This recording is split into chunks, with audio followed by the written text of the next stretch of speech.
Por exemplo, a doutora Helen Wambach, que escreveu um livro sobre, ela era uma psicóloga com doutorado, e como é a norte-americana, e começou com um trabalho de terapia regressiva. Ela, no começo, não acreditava em reencarnação, não. Aliás, boa parte desses terapeutas não acreditam. E quando a pessoa fala de reencarnação, ele pensa assim, não, isso é uma fantasia que a pessoa cria. Mas o mais interessante é que existem casos de fantasias de uma pessoa que tem uma religião e é totalmente contra o pensamento reencarnatório. Eu já vi casos, né, de pessoas que eram formalmente contrárias ao pensamento reencarnatório. E para as quais foi indicado uma terapia regressiva, porque é um tratamento, e a pessoa aceitou, porque a psicóloga disse para ela, olha, não, a terapia regressiva não é a vidas passadas, é a vivências passadas. Na verdade, muitos dos casos dos nossos problemas estão nessa encarnação, especialmente durante o período intrauterino. Interessante isso. É interessante isso porque hoje o pessoal diz que bebezinho não pensa. Que embrião, pelo fato de não ter um cérebro como o nosso, não é capaz de sentir, de perceber. Só que é o espírito que está ali.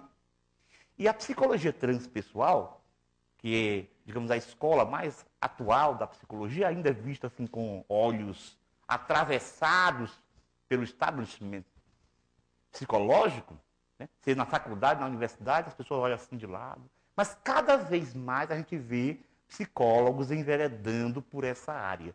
E eu digo, sem medo de errar, que as psicólogas transpessoais, que são espíritas, têm muito mais chance de colocar o pé no chão. E eu explico por quê. Porque a psicologia transpessoal é baseada principalmente no orientalismo. E como o orientalismo é muito metafórico, então às vezes você tem voa um pouquinho, dá uns voos assim. Então, com a visão espírita que tem um pé no chão, que é racional, embora trabalhe todos aqueles potenciais, aquelas ideias, aqueles princípios e fundamentos, mas de maneira mais racional, eu digo que o psicólogo transpessoal espírita, ele vê com muito mais magnitude. Enfim. Mas, fora isso, o importante é que essas crianças, então a psicologia transpessoal, como eu dizia, ela mostra que muitos problemas estão durante a vida intrauterina. Muitos dos nossos traumas, dos nossos problemas emocionais profundos, conflitos, né? Conflitos intrapsíquicos, como se diz, eles se encontram aí. Mas também na infância. Mas acaso eu dizia que aquelas senhoras, uma delas especialmente, que foi sugerida, quer dizer, indicada uma terapia regressiva e explicado, não, a senhora é regressiva a vivências passadas, não é a reencarnação. Então ela fez. Tem mais de um caso relatado. Um caso de uma senhora de 50 anos, muito centrada na religião, e ela começou a relaxar, ela foi induzida a retomar o conteúdo do seu inconsciente, na verdade, queria que fosse, na verdade, subconsciente, mas era no inconsciente mesmo, profundo. Então ela começou a lembrar de uma outra encarnação. Você imagina uma pessoa formalmente contra a reencarnação, lembrando de uma outra vida, uma outra pessoa com outro nome, ela mesma, com outro nome, em outro lugar. Ela ficou indignada quando voltou. Mas, depois do tratamento que foi feito, que não é só uma sessão, vocês sabem disso, ela percebeu que explicava exatamente a problemática que ela estava vivendo. Então, fantasia é uma fantasia muito forte essa, ao ponto de ser totalmente contrário àquilo que você sente e gostaria que acontecesse. Mas, enfim,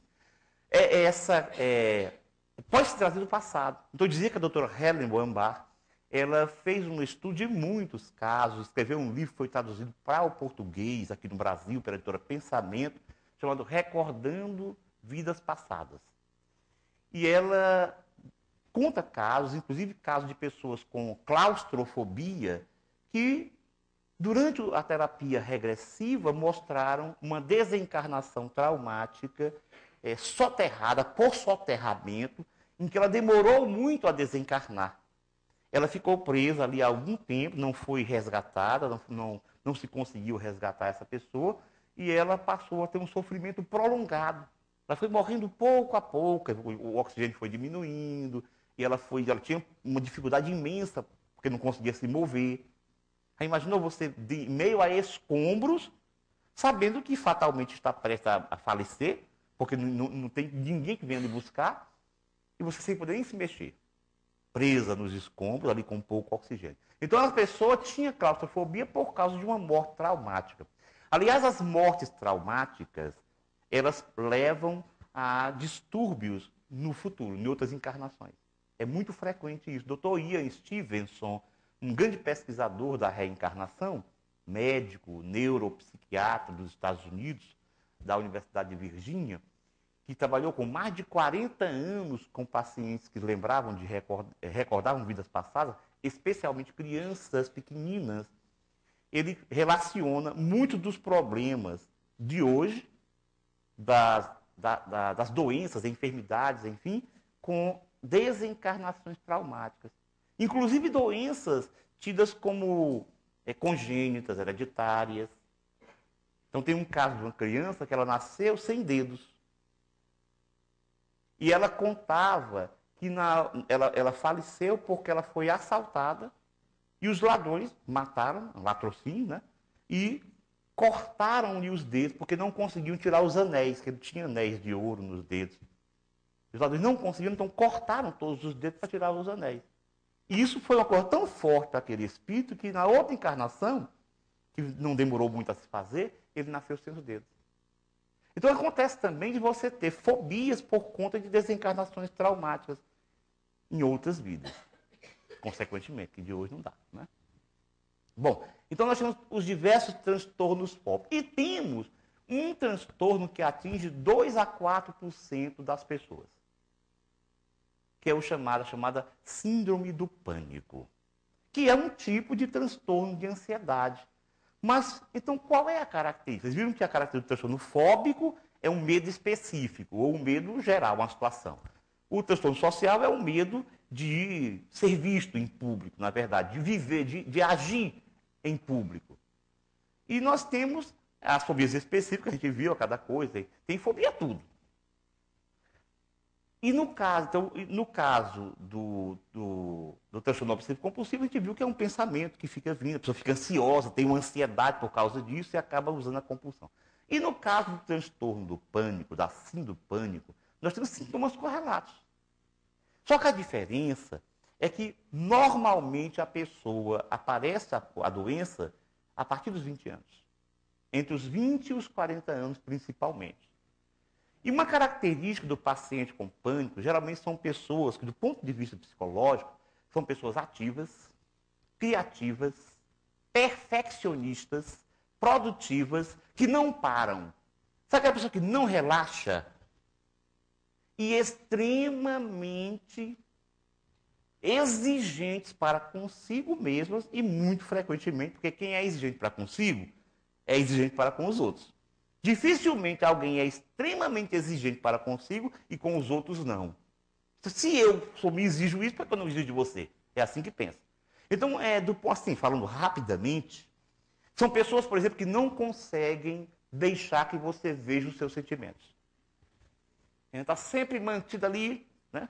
Não desmorona, não abre espaço, quer dizer, não se alegra demais, não se entristece demais, mas é expansiva. É uma pessoa expansiva, que vive bem, que se relaciona bem, mas é assim, eu estou no controle da situação. Eu controlo esse negócio. Então é uma característica do paciente com pânico, não é? É uma doença que acomete tanto homens quanto mulheres, igualmente. No caso, por exemplo, das fobias sociais, há uma predominância maior entre as mulheres. Mas no transtorno do pânico é semelhante. Então, o que acontece? A pessoa tem ataque de pânico, mas ataque que vão acontecendo em momentos diferentes, com duração de alguns minutos. E no começo, o paciente que tem transtorno de pânico, ele não tem motivo assim. Aparece o sintoma. Porque você pode ter ataque de pânico, atenção isso, porque as pessoas confundem. Você pode ter ataque de pânico um paciente com um quadro de ansiedade generalizada, que é um outro tipo de ansiedade, onde a predominância da ansiedade, você não consegue fazer uma diferença de outras coisas, por isso a ansiedade generalizada, você pode ter ataque de pânico.